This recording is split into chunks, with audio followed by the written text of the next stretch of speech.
नमस्कार दर्शकों, स्वागत है आप सभी का कमल राष्ट्रीय में। मैं हूं आपके साथ मानसी जैन। आइए नजर डालते हैं इस वक्त की हेडलाइंस पर। अमेरिका रूस के बीच बढ़ सकता है तनाव। फिनलैंड और स्वीडन को नाटो में शामिल करने की यूएस सीनेट ने दी मंजूरी। ग्लोबल टाइम्स के जरिए चीन का अमेरिका पर हमला, कहा ताइवान की आड़ में हमें दबाने की कोशिश। देश में 10 नई रामसर साइट्स को लेकर पीएम मोदी ने दी बधाई। भारत और चीन के पास अब अंतर्राष्ट्रीय महत्व की आर्द्र भूमियों की संख्या सबसे अधिक हुई। अल जवारी के खात्मे पर सस्पेंस। अफगानिस्तान की तालिबान सरकार ने आतंकी सरगना पर अमेरिकी हमले से किया इनकार। संजय राउत को जेल या फिर बेल, ईडी रिमांड खत्म होने के बाद आज कोर्ट में होगी पेशी। अमेरिकी सीनेट ने बुधवार 3 अगस्त को उत्तर अटलांटिक संधि संगठन में स्वीडन और फिनलैंड की एंट्री को मंजूरी दे दी है। सीनेट ने 2 नॉर्डिक देशों के पक्ष में 95 वोट दिए। संयुक्त राज्य अमेरिका को 30 नाटो देशों में से 23वां देश बन गया है, जिसने औपचारिक रूप से इन दोनों देशों के नाटो में शामिल होने के लिए अनुमति दी है। इससे पहले इटली ने बुधवार को और फ्रांस ने मंगलवार को मंजूरी दी थी। अमेरिकी के इस कदम से उसके रूस के साथ रिश्ते और बिगड़ सकते हैं। बता दें, रूस ने चेतावनी दी थी कि अगर दोनों देश गठबंधन में शामिल होंगे तो मॉस्को जवाबी कदम उठाने को मजबूर होगा। यूक्रेन पर रूसी हमले की वजह से मॉस्को वाशिंगटन के संबंध बेहद तनावपूर्ण दौर में है। प्रस्ताव के विरोध में एकमात्र रिपब्लिकन सदस्य जोश हॉले ने, जिन्होंने तर्क दिया कि अमेरिका को अपनी मातृभूमि की रक्षा पर ध्यान देना चाहिए और कहा कि वॉशिंगटन को यूरोप के बजाय चीन से चुनौती पर ध्यान देना चाहिए। एक सीनेटर रिपब्लिकन रैंड पॉल ने प्रस्ताव का समर्थन या विरोध करने के बजाय वर्तमान मतदान किया। बता दें कि नाटो के सभी 30 सदस्यों की मंजूरी स्वीडन और फिनलैंड के लिए जरूरी है, क्योंकि नाटो आम सहमति से निर्णय लेता है। इसके 30 सदस्य देशों में से प्रत्येक के पास सदस्य मामले में वीटो करने की शक्ति है। नाटो सूची के अनुसार चेक गणराज्य, ग्रीस, हंगरी, पुर्तगाल, स्लोवाकिया, स्पेन और तुर्की ने अभी तक औपचारिक रूप से उनके प्रवेश के लिए सहमति नहीं दी है। केवल तुर्की ने ही एक चुनौती पेश की है। उसने फिनलैंड और स्वीडन से अपनी सदस्यता का समर्थन करने के लिए कुछ शर्तें रखी हैं। अंकारा ने अपने समर्थन के बदले में दोनों देशों से दर्जनों सरकारी विरोधियों के प्रत्यार्पण की मांग की है, जिन्हें वे आतंकवादी कहता है। अमेरिकी संसद की स्पीकर नैन्सी पेलोसी की ताइवान यात्रा से चीन और अमेरिका के बीच तनाव बढ़ गया है। चीनी मीडिया के जरिए अमेरिका पर हमला किया जा रहा है। चीन ने सरकारी अखबार ग्लोबल टाइम्स के जरिए कहा कि ताइवान की आड़ में अमेरिका उसे दबाने की कोशिश कर रहा है। अखबार में लिखा गया कि अमेरिका के पास चीन को दबाने का दम नहीं, इसीलिए ताइवान का सहारा ले रहा है। वहीं नैन्सी पेलोसी ने कहा कि वे लोग तंत्र और मानव अधिकारों की रक्षा के लिए काम करती रहेंगी। ताइवान से दक्षिण कोरिया पहुंचने के बाद नैन्सी पेलोसी ने ट्वीट किया, जिसमें कहा, ताइवान की जनता के साथ अमेरिका खड़ा रहेगा। हम लोकतंत्र और मानव अधिकार की रक्षा के लिए प्रतिबद्ध हैं। व्हाइट हाउस ने पेलोसी की यात्रा पर कहा कि स्पीकर के पास अधिकार है कि वह जहां चाहे यात्रा कर सके। राष्ट्रीय सुरक्षा और उनके फैसले को ध्यान में रखते हुए हम उन्हें सहायता प्रदान करते हैं और जियोपॉलिटिकल की ब्रीफिंग देते हैं। व्हाइट हाउस ने कहा कि वह तय नहीं करता कि पेलोसी कहां जाती हैं, वह खुद फैसला लेती हैं। व्हाइट हाउस की ओर से कहा गया कि जैसा कि सभी जानते हैं कि राष्ट्रपति 36 वर्षों तक सीनेटर थे, वह व्यक्तिगत तथ्य को समझते हैं, इसीलिए ये बात सबसे पहले है। इससे हमारी दीर्घकालिक योजनाओं, अमेरिकी नीति में कोई फर्क नहीं पड़ता है। व्हाइट हाउस ने कहा कि हम ये स्पष्ट कर चुके हैं, पेलोसी की यात्रा से कुछ भी नहीं बदला है। पेलोसी ने एक मिसाल कायम की है। हमने यहाँ उनकी ताइवान की यात्रा के बारे में बात की है, कुछ भी नहीं बदला है। इसीलिए बीजिंग के लिए इस यात्रा का विरोध करने का कोई कारण नहीं है। राष्ट्रपति ने पिछले हफ्ते चीनी समकक्ष से बात की थी। यह उनकी 5वीं वार्ता थी। उन्होंने खुला संवाद जारी रखा है। यही हम चीन के साथ चाहते रहे।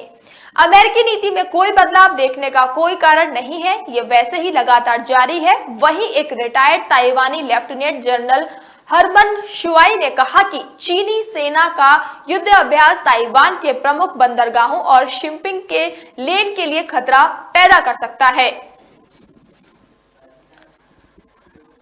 प्रधानमंत्री नरेंद्र मोदी ने देश में 10 नई वेटलैंड्स को रामसर साइट्स के रूप में मनोनीत होने पर बधाई दी है। उन्होंने कहा कि हर पर्यावरण प्रेमी को खुशी होगी कि भारत में 10 और आर्द्र भूमि को रामसर साइट्स के रूप में नामित किया गया है। उन्होंने कहा कि पिछले महीने 5 साइटों ने समान मान्यता प्राप्त की थी। ये हमारे प्राकृतिक परिवेश की रक्षा के लिए हमारी प्रतिबद्धता को गहरा करेगा। इससे पहले केंद्रीय पर्यावरण मंत्रालय ने कहा कि भारत और चीन के पास अब अंतरराष्ट्रीय महत्व की आर्द्र भूमियों की संख्या सबसे अधिक है और 10 और भारतीय स्थलों के रामसर सूची में शामिल होने से इनकी कुल संख्या 64 हो गई है। रामसर सूची का उद्देश्य आर्द्र भूमियों का एक अंतरराष्ट्रीय नेटवर्क विकसित करना है और इसे सुरक्षित रखना है, जो इनके पारिस्थितिक तंत्र, घटकों, प्रक्रियाओं और लाभों के संरक्षण के जरिए वैश्विक जैविक विविधता की सुरक्षा और मानव जीवन के लिए महत्वपूर्ण है। सूची में शामिल किए गए 10 नए स्थलों में से तमिलनाडु के 6 और गोवा, कर्नाटक, मध्य प्रदेश तथा उड़ीसा का एक स्थल शामिल है। ये आर्द्र भूमि स्थल देश में 12,50,361 हेक्टेयर क्षेत्र में फैले हैं। मंत्रालय ने एक बयान में कहा, इन स्थलों के सूची में शामिल होने से आर्द्र भूमियों के संरक्षण और प्रबंधन तथा उनके संस्थानों के विवेकपूर्ण उपयोग में मदद मिलेगी। अब भारत चीन के साथ संयुक्त रूप से पहले स्थान पर है। रामसर सूची में शामिल किए गए 10 नए भारतीय आर्द्र भूमि क्षेत्रों में तमिलनाडु का कुंथल कुलम पक्षी अभ्यारण्य, मंतार की खाड़ी समुद्री जीव मंडल रिजर्व, वेम्बत्र वेंटिलेटर कॉम्प्लेक्स, वेलोड पक्षी अभ्यारण्य, वेदनाथन पक्षी अभ्यारण्य और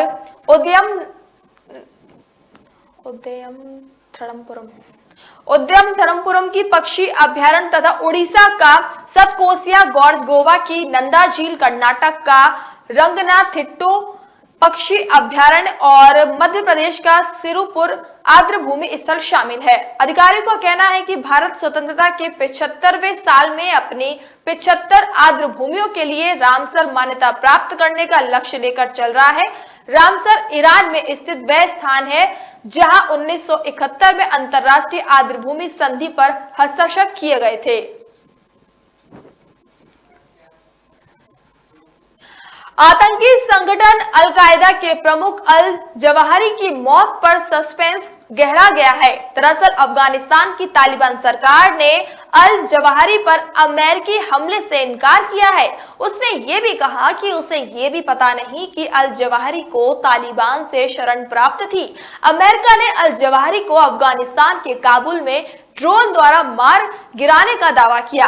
अफगानिस्तान की तालिबान सरकार ने एक बयान में कहा कि जवाहिरी की मौत या काबुल में उसे ट्रेस किए जाने को लेकर जो दावा किया जा रहा है, ये उसकी जानकारी में नहीं था। अफगानिस्तान दोहा समझौते के लिए प्रतिबद्ध है। तालिबान सरकार ने कहा कि इस दावे की सत्यता का पता लगाने के लिए जांच चल रही है। तालिबान ने अल जवाहिरी को शरण दी हुई थी और अमेरिकी दावे के मुताबिक हमले में वह मारा गया। इसे लेकर नेतृत्व लगातार बैठक कर रहा है और जो भी निष्कर्ष निकलेगा सबके साथ साझा किया जाएगा। अल जवाहिरी का नाम 9/11 अमेरिकी हमले में आया था।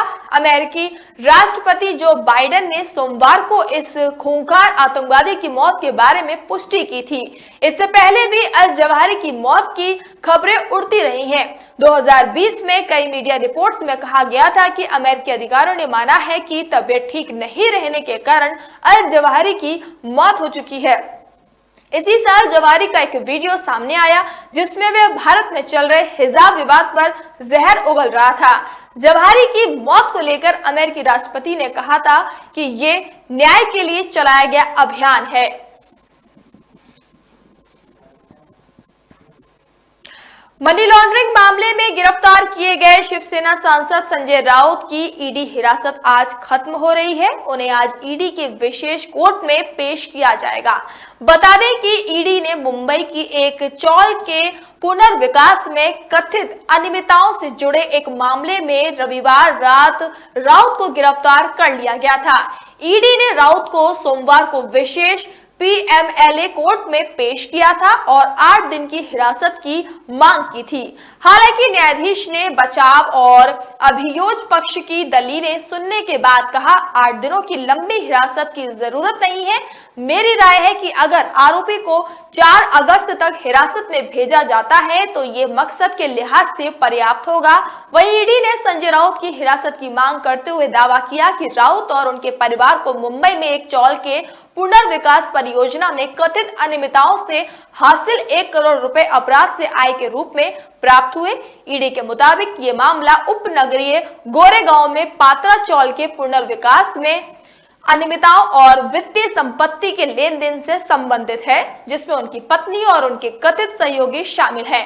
हालांकि संजय राउत ने दावा किया कि उनके खिलाफ आरोप अस्पष्ट हैं और राजनीतिक प्रतिशोध की भावना से लगाए गए। इसके साथ ही मनी लॉन्ड्रिंग मामले की एक महिला गवाह ने रविवार को राउत के खिलाफ भारतीय दंड संहिता की विभिन्न धाराओं के तहत मामला दर्ज कराते हुए दावा किया कि उसे धमकाया गया है।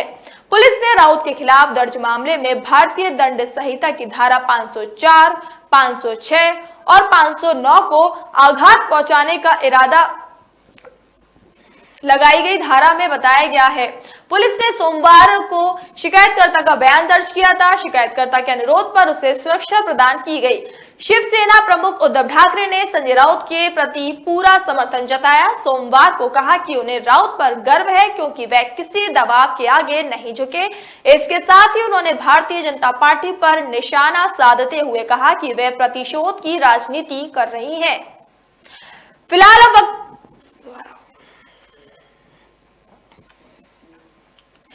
अब वक्त हो चला एक छोटे से ब्रेक का, लेकिन ब्रेक पर जाने से पहले आइए नजर डालते हैं अभी तक की हेडलाइंस पर। अमेरिका रूस के बीच बढ़ सकता है तनाव, फिनलैंड और स्वीडन को नाटो में शामिल करने की यूएस सीनेट ने दी मंजूरी। ग्लोबल टाइम्स के जरिए चीन का अमेरिका पर हमला, कहा ताइवान की आड़ में हमें दबाने की कोशिश। देश में 10 नई रामसर साइट्स को लेकर पीएम मोदी ने दी बधाई। भारत और चीन के पास अब अंतर्राष्ट्रीय महत्व की आर्द्र भूमियों की संख्या सबसे अधिक हुई। अल जवारी के खात्मे पर सस्पेंस, अफगानिस्तान की तालिबान सरकार ने आतंकी सरगना पर अमेरिकी हमले से किया इनकार। संजय राउत को जेल या फिर बेल, ईडी रिमांड खत्म होने के बाद आज कोर्ट में होगी पेशी।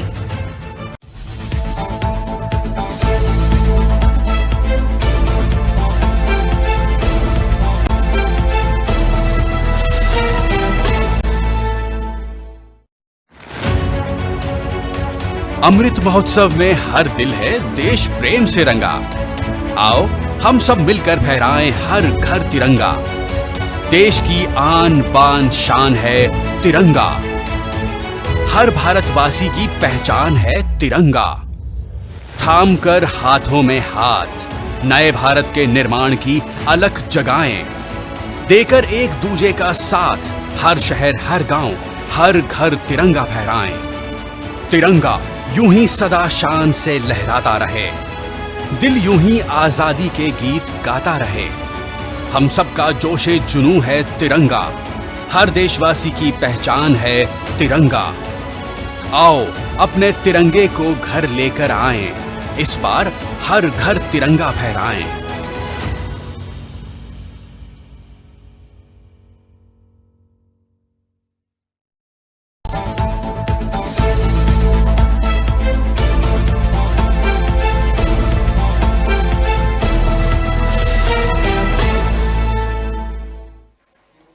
ब्रेक के बाद एक बार फिर से आप सभी का स्वागत है कमल राष्ट्रीय में। आजादी का अमृत महोत्सव के अवसर पर राष्ट्रीय राजधानी दिल्ली समेत पूरे देश में उत्साह और उमंग की लहर देखने को मिल रही है। जैसे जैसे स्वतंत्रता दिवस नजदीक आ रहा है, वैसे वैसे कार्यक्रमों की संख्या बढ़ती जा रही है। सभी राज्य सरकारें अपने अपने स्तर पर कार्यक्रम आयोजित कर रही हैं। इसी बीच दिल्ली में आज होने वाला दिल्ली सरकार का सबसे बड़ा तिरंगा कार्यक्रम होने वाला था, लेकिन इस कार्यक्रम को स्थगित कर दिया गया है। इस कार्यक्रम को स्थगित करने की वजह बारिश की वजह जल भराव बताई जा रही है। बुराड़ी ग्राउंड जहां पर यह कार्यक्रम होना था, वहां बारिश के बाद पानी भर गया, जिसके चलते कार्यक्रम स्थगित किया गया। कार्यक्रम स्थगित करने के बारे में दिल्ली के डिप्टी सीएम मनीष सिसोदिया ने ट्वीट कर जानकारी दी है। मनीष सिसोदिया ने अपने ट्वीट में कहा कि आजादी की 75वीं वर्षगांठ के अवसर पर दिल्ली के बच्चे आज सबसे बड़ा तिरंगा बनाने वाले थे, लेकिन बुराड़ी मैदान में बारिश का पानी भरने के कारण ये कार्यक्रम फिलहाल स्थगित किया जा रहा है। कल हमारे बच्चों ने इसका शानदार रिहर्सल भी किया था। इसके पहले सीएमओ दिल्ली ने भी ट्वीट कर कहा था कि कल गुरुवार दोपहर 12 बजे दिल्ली के बच्चे एक साथ मिलकर दुनिया का सबसे बड़ा तिरंगा बनाएंगे। इस मौके पर मुख्यमंत्री अरविंद केजरीवाल भी बच्चों का हौसला बढ़ाने के लिए उनके साथ मौजूद रहेंगे। एक और ट्वीट में कहा गया था कि पूरा देश आजादी के 75वें वर्ष मना रहा है। 4 अगस्त को दिल्ली के हजारों बच्चे दुनिया का सबसे बड़ा तिरंगा बनाएंगे। अब हम 130 करोड़ भारतवासी मिलकर इंडिया को दुनिया का नंबर 1 देश बनाएंगे।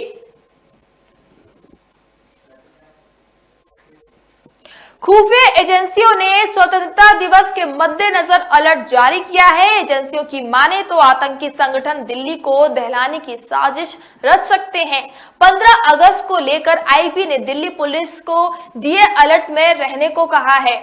10 पन्नों की रिपोर्ट में इंटेलिजेंस ब्यूरो ने आतंकी संगठन लश्कर ए तैयबा जैश के आतंकी साजिश रचने की जानकारी दी गई है। 10 पन्नों के रिपोर्ट में कहा गया कि आईएसआई इन्हें लॉजिस्टिक मदद देकर धमकाने का काम करना चाहता है। इसमें कई नेताओं सहित बड़े संस्थाओं की इमारतों को निशाना बनाया जा सकता है। आईबी के इस अलर्ट में जुलाई के महीने में जापान के पूर्व पीएम पर हमले का भी जिक्र है। दिल्ली पुलिस को यह निर्देश दिया गया है कि 15 अगस्त के आयोजन स्थल पर स्ट्रिक्ट एंट्री के नियम लागू किए जाएं। खुफिया एजेंसियों ने उदयपुर और अमरावती की घटना का जिक्र करते हुए कहा कि भीड़ भाड़ वाली जगहों पर रेडिकल ग्रुप और उनकी एक्टिविटी पर कड़ी निगरानी रखी जाए। रिपोर्ट्स में कहा गया है कि आतंकी संगठन लेट और जैम हमलों के लिए यूएवी और पैरा ग्लाइड्स का इस्तेमाल कर सकते हैं। इसीलिए बॉर्डर्स पर बीएसएफ को चौकन्ना रहने का निर्देश भी दिया गया है। आईबी ने अपनी रिपोर्ट्स में उन इलाकों पर नजर रखने को कहा है जहां रोहिंग्या अफगानी नागरिक रह रहे हैं।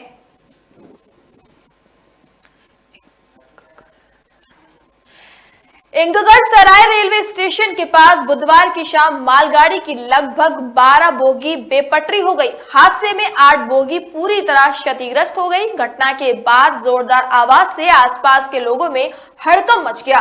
घटना के बाद आसपास के लोगों की भीड़ जुट गई। काफी संख्या में किशोर और युवक भी थे। इस दौरान मालगाड़ी के गिरे हुए डिब्बे पर कुछ लोग भी चढ़ गए थे और सेल्फी लेने लगे थे। ट्रेन के ऊपर बिजली के तार के संपर्क में आने से एक किशोर की मौत हो गई। इसका लाइव वीडियो आया, जिसे देखकर आप सब सहम उठेंगे। लाइव वीडियो में साफ देखा जा सकता है कि कैसे अचानक तार के संपर्क में आने से आग लगती है और फिर एक तेज आवाज आती है। मृतक किशोर की पहचान कोसियावा गांव निवासी 16 वर्षीय सूरज कुमार के रूप में हुई है। किशोर अभी पढ़ाई करता था। ट्रेन हादसा होने के बाद वे अपने कुछ दोस्तों के साथ सेल्फी लेने के लिए चला गया था। इस घटना में एक युवक बुरी तरह से जख्मी होकर गिर गया, निजी क्लिनिक में भर्ती कराया गया। इसके बाद बेहतर इलाज के लिए पटना रेफर कर दिया गया।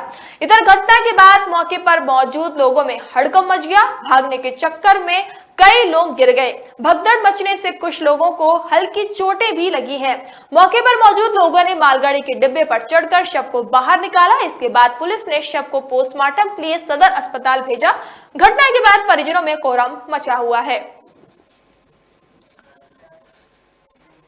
संसद में आज एक बार फिर हंगामा होने के आसार हैं। संसद के दोनों सदनों में कांग्रेस गुरुवार को कांग्रेस मुख्यालय और सोनिया गांधी के निवास 10 जनपद के बाहर दिल्ली पुलिस तैनाती और ईडी द्वारा यंग इंडियन के ऑफिस को सील किए जाने के मुद्दे उठा सकती है। पार्टी में इन दोनों ही मुद्दों को लेकर काफी रोष है। इसी पर चर्चा करने के लिए कांग्रेस ने राज्यसभा और लोकसभा के अपने सभी सांसदों की बैठक बुलाई है।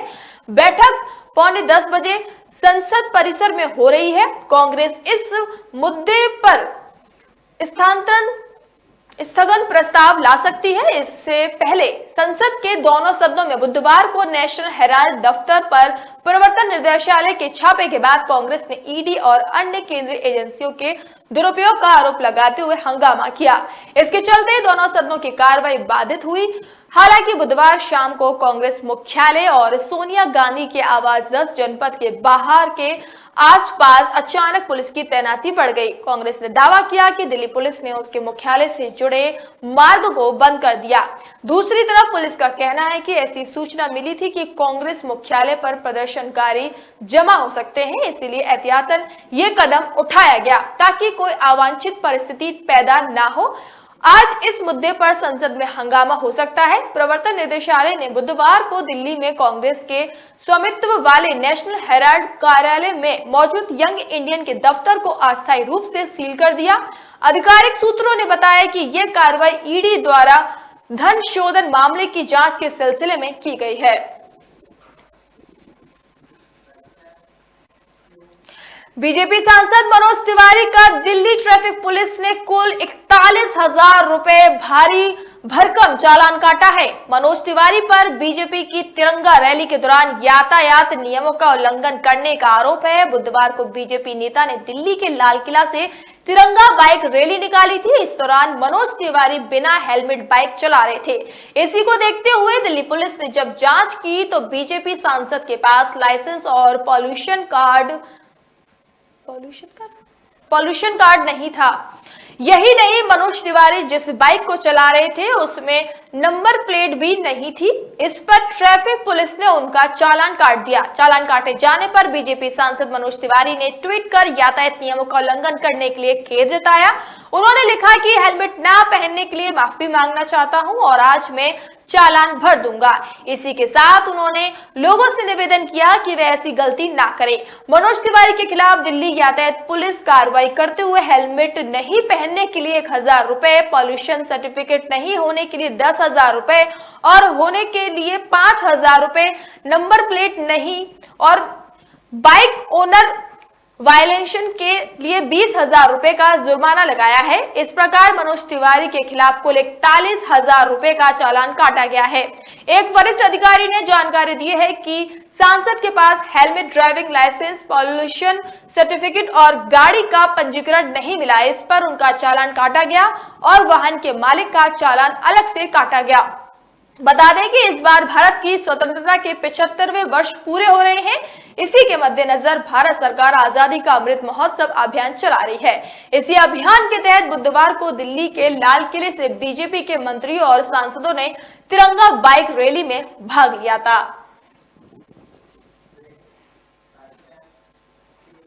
अब वक्त हो चला एक छोटे से ब्रेक का, लेकिन ब्रेक पर जाने से पहले आइए नजर डालते हैं हेडलाइंस पर।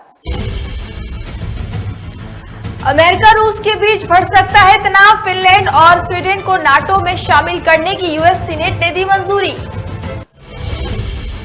ग्लोबल टाइम्स के जरिए चीन का अमेरिका पर हमला, कहा ताइवान की आड़ में हमें दबाने की कोशिश। देश में 10 नई रामसर साइट्स को लेकर पीएम मोदी ने दी बधाई। भारत और चीन के पास अब अंतर्राष्ट्रीय महत्व की आर्द्र भूमियों की संख्या सबसे अधिक हुई। अल जवारी के खात्मे पर सस्पेंस, अफगानिस्तान की तालिबान सरकार ने आतंकी सरगना पर अमेरिकी हमले से किया इनकार। संजय राउत को जेल या फिर बेल, ईडी रिमांड खत्म होने के बाद आज कोर्ट में होगी पेशी।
ब्रेक के बाद एक बार फिर से आप सभी का स्वागत है कमल राष्ट्रीय में।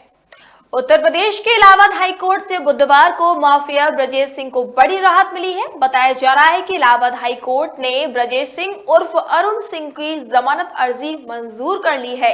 हाईकोर्ट ने अरुण सिंह को जमानत पर रिहा किए जाने का आदेश दिया है। उन्हें मुख्तार अंसारी के काफिले पर हमला कराए जाने के मामले में जमानत मिली है। इलाहाबाद हाईकोर्ट ने ब्रजेश सिंह को बड़ी राहत देते हुए उन्हें जमानत पर रिहा किए जाने का आदेश दिया है। बताया जा रहा है कि ब्रजेश सिंह अपने ऊपर दर्ज अधिकांश मामलों में बरी हो चुके हैं। अन्य मामलों में जमानत भी मिल चुकी है। हाईकोर्ट ने गुरुवार को उन्हें शर्तों के साथ जमानत दी है। इलाहाबाद हाईकोर्ट में गुरुवार को ब्रजेश सिंह के वकील सूरज सिंह अपनी दलीलों को रखा, जिसके बाद कोर्ट ने उन्हें राहत दी। दरअसल ये मामला साल 2001 में माफिया मुख्तार अंसारी के काफिले पर हमला कराए जाने का है, जिसमें अब ब्रजेश सिंह को जमानत मिल गई है। इस उसरी चट्टी मामले में मुख्तार अंसारी ने नामजद रिपोर्ट दर्ज कराई थी। इस जानलेवा हमले में 3 लोगों की मौत हुई थी। मुख्तार अंसारी ने इस मामले में ब्रजेश सिंह और त्रिभुवन सिंह के खिलाफ एफआईआर दर्ज कराई थी। बता दें कि गाजीपुर जिले के मोहम्मदाबाद थाने के उसरी चट्टी में ये घटना हुई थी। अब इस मामले में हाईकोर्ट के जस्टिस अरविंद कुमार मिश्रा की बेंच ने ब्रजेश सिंह की जमानत मंजूर कर ली है। इस मामले में ब्रजेश सिंह की पहली जमानत अर्जी हाईकोर्ट ने खारिज कर दी थी। दूसरी जमानत अर्जी पर हाईकोर्ट ने माफिया ब्रजेश सिंह को राहत दी है। अब माना जा रहा है कि वह जल्द ही बाहर आ सकते हैं। देश के कई हिस्सों में मानसून एक्टिव है और बारिश का मौसम बना हुआ है। वहीं कुछ जगहों पर बारिश नहीं होने से गर्मी का एहसास होने लगा है। दिल्ली एनसीआर में उमस भरी गर्मी के बाद बुधवार को आखिरकार झमाझम बारिश हुई।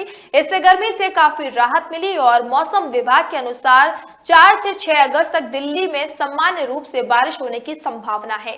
मंगलवार को तेज धूप निकलने की वजह से गर्मी है उमस भरने से लोग परेशान थे। बुधवार को उमस भरी गर्मी बढ़ गई थी, लेकिन बारिश के बाद मौसम सुहाना हो गया और लोगों को काफी राहत मिली। दिल्ली एनसीआर में 5 और 6 अगस्त को भी हल्की बारिश और 7 से 8 अगस्त को बारिश होने की संभावना जताई जा रही है। उधर जुलाई महीने में अच्छी बारिश होने के बाद पंजाब हरियाणा के किसानों के चेहरे खिल गए हैं। पंजाब के फिरोजपुर में 112%, मुक्तसर में 88%, मोहाली में 75% अधिक बारिश दर्ज की गई है। मध्य प्रदेश के कई हिस्सों में बारिश और बाढ़ से लोगों की परेशानी बढ़ी हुई है। हालांकि कई जगहों पर पिछले 2 दिनों से उमस वाली गर्मी भी पड़ती दिखाई दे रही है। मौसम विभाग में एक बार फिर से भोपाल समेत कई राज्यों के हिस्सों में बारिश के साथ बिजली गिरने का अनुमान लगाया गया है। सभी संभागों में हल्की से मध्यम बारिश की संभावना जताई गई है। मौसम विभाग की माने तो प्रदेश में आने वाले 2 दिन तक मानसून एक्टिव रहेगा। 5 से 6 अगस्त 2022 के दौरान पूर्वी मध्य प्रदेश में अधिकांश जगहों पर बारिश होगी। आकाशीय बिजली के साथ कई हिस्सों में आंधी के साथ भारी बारिश की संभावना जताई गई है। मध्य प्रदेश में 5 अगस्त तक मानसून अपनी सामान्य स्थिति में आ जाएगा। इससे जबलपुर संभाग में भारी बारिश की संभावना है। वहीं कई इलाकों में पहले हुई बारिश से जल जमाव की स्थिति है। मध्य प्रदेश के उज्जैन, इंदौर, खरगोन, खंडवा, मंदसौर, छिंदवाड़ा, जबलपुर, बालाघाट, गुना, ग्वालियर और दूसरी जगहों पर बारिश होने की संभावना है।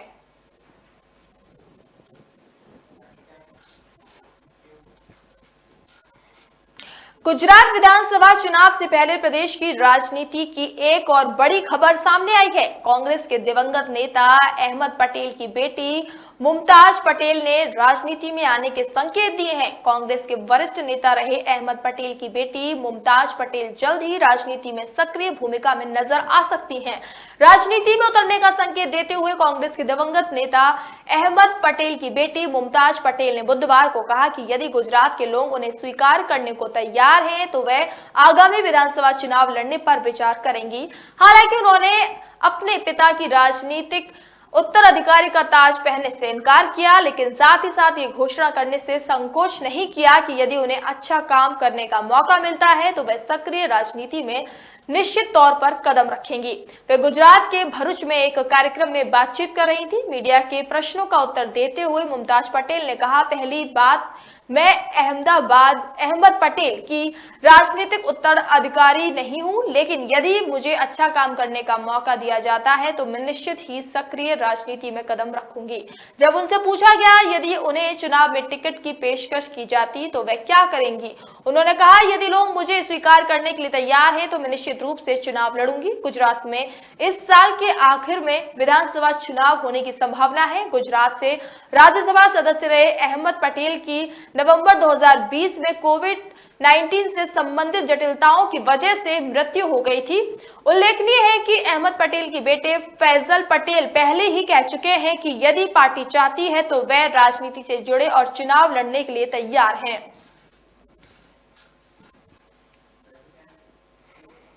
उपराष्ट्रपति पद के लिए विपक्ष की संयुक्त उम्मीदवार मार्गरेट अल्वा को आम आदमी पार्टी और झारखंड मुक्ति मोर्चा की ओर से समर्थन देने की घोषणा से विपक्षी खेमे को बल मिला, लेकिन संख्या बल अभी भी राष्ट्रीय जनतांत्रिक गठबंधन उम्मीदवार जगदीप धनखड़ के पक्ष में है।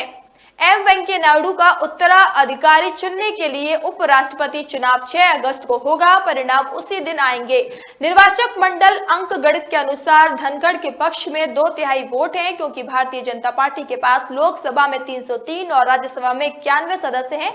जनता दल, YSRCP, बसपा, अन्नाद्रमुक और शिवसेना जैसे कुछ क्षेत्रीय दलों के समर्थन से राजग उम्मीदवार को 515 से अधिक वोट मिलने की उम्मीद है, जो उनकी आसानी से जीत के लिए पर्याप्त है। अल्वा को अब तक उनकी उम्मीदवारी के लिए विभिन्न पार्टियों द्वारा घोषित समर्थन के आधार पर लगभग 190 से 200 वोट मिलने की संभावना है। तृणमूल कांग्रेस ने उपराष्ट्रपति चुनाव से दूर रहने का फैसला लिया। टीएमसी के लोकसभा में 23 और राज्यसभा में 16 सांसद हैं। तेलंगाना राष्ट्र समिति और तेलुगु देशम पार्टी जैसे कुछ क्षेत्रीय दलों ने अभी तक अपने पत्ते नहीं खोले हैं और वे जल्द ही कोई फैसला ले सकते हैं। दिल्ली और पंजाब में सत्तारूढ़ आम आदमी पार्टी ने बुधवार को अल्वा को समर्थन देने की घोषणा की। पार्टी की राजनीतिक मामलों की समिति ने राष्ट्रीय संयोजक अरविंद केजरीवाल की अध्यक्षता में आयोजित एक बैठक के बाद सर्वसम्मति से अल्वा का समर्थन करने का फैसला किया। पार्टी ने कहा, पार्टी के सभी राज्यसभा सदस्य 6 अगस्त को विपक्षी उम्मीदवार मार्गरेट अल्वा को वोट देंगे। आपके राज्यसभा में 10 सांसद हैं, लेकिन भगवंत मान के पंजाब के मुख्यमंत्री बनने के बाद इस्तीफे देने के बाद लोकसभा में उसकी कोई मौजूदगी नहीं है। झमामुमो प्रमुख शिबू सोरेन ने बुधवार को एक बयान में अपने सांसदों से 6 अगस्त को होने वाले चुनाव में पूर्व केंद्रीय मंत्री अल्वा के पक्ष में मतदान करने को कहा। झमामुम के कुल 3 सांसद हैं, 2 राज्यसभा और 1 लोकसभा में। धनखड़ चुनाव से पहले पार्टी के सांसदों से मिल रहे हैं।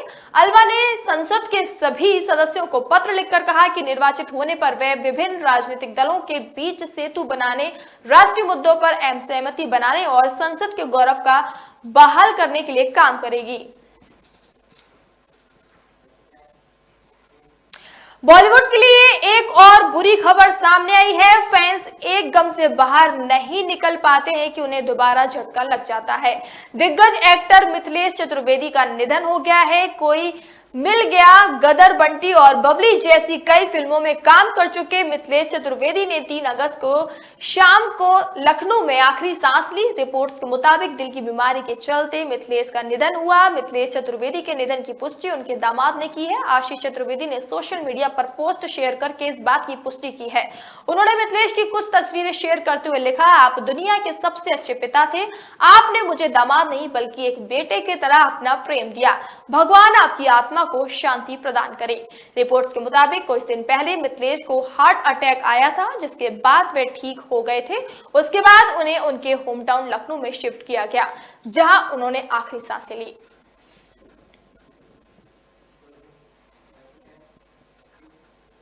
फिलहाल अभी के लिए इतना ही। मुझे दीजिए इजाजत। नमस्कार।